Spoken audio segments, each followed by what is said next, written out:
Sa ngalan ng Ama, ng Anak, at ng Espiritu Santo. Amen.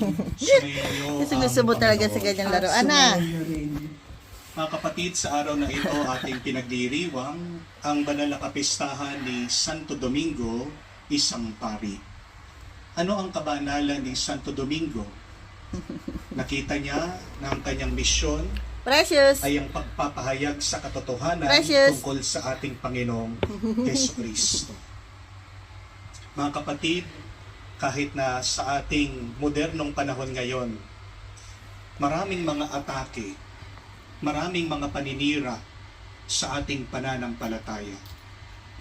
Pero tayo ay